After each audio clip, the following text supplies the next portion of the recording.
పోనీ opposition party status లేని opposition party YSRCP కానీ ఆ హెడ్ కానీ ఎప్పుడన్నా పవర్లో లేనప్పుడు రూపాయి ఇచ్చి ఒకరికి మంచి చేద్దాం అన్న ఆలోచన ఉందా?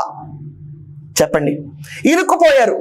నాకు పార్టీతో సంబంధం లేదు, పాలిటిక్స్తో సంబంధం లేదు, నా ఎగ్జిస్టెన్స్ యాజ్ అ లీడర్గా సంబంధం లేదు, మనిషి టు మనిషి నేను మాట్లాడుతున్నాను అని చెప్పి ఎప్పుడైనా కూడా ఎక్కడైనా తెలుగు వాళ్ళు ఇరుక్కుపోయినా, తెలుగు వారికి ఆపదొచ్చినా, దేశంలో నలుమూలలో తెలుగు వారు ఉంటే వాళ్ళతో డైరెక్ట్గా ఫోన్ చేసి నేను ఉన్నాను అని చెప్పగల నేత ఉన్నారు ఎవడన్నా అపార్ట్ ఫ్రమ్ లోకేష్? ఈరోజు చెప్పండి.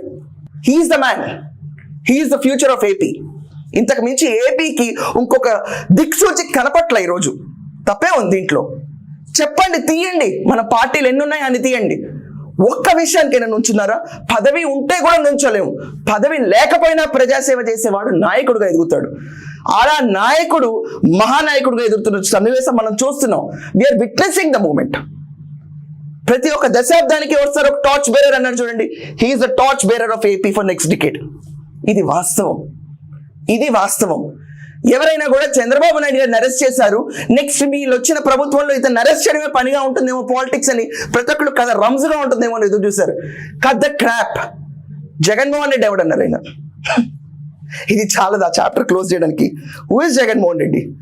చంద్రబాబు నాయుడు గారితో ఈక్వల్ కాదు. ఏ రకంగా ఈక్వల్ కాదు? మానసికంగా ఈక్వలా? చెప్పండి. సేవలో ఈక్వలా? విజనరీలో ఈక్వలా? అండ్ ఈరోజు లోకేష్ గారితో కూడా ఎవరు కంపేర్ చేయలేరు. It's impossible. ఒక లీడర్గా ఎదుగుతున్న తనంలో ప్రొఫెషన్ మనకున్న పవర్ కాదు, మనకున్న పార్టీ కాదు, మన పక్కనున్న మంది మార్బలం కాదు. ప్రతి ఒక్కరి కోసం నేను నడుస్తాను, ప్రతి ఒక్కరి కోసం నేను చేస్తాను, ప్రతి ఒక్క విషయాన్ని గుర్తుపెట్టుకుంటాను.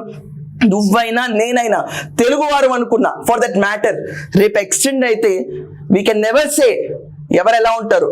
ఇదే నైజం కంటిన్యూ అయితే లోకేష్ గారు లాంటి వాళ్ళని పిఎం కూడా చూడొచ్చు మనం. తప్పేంటి?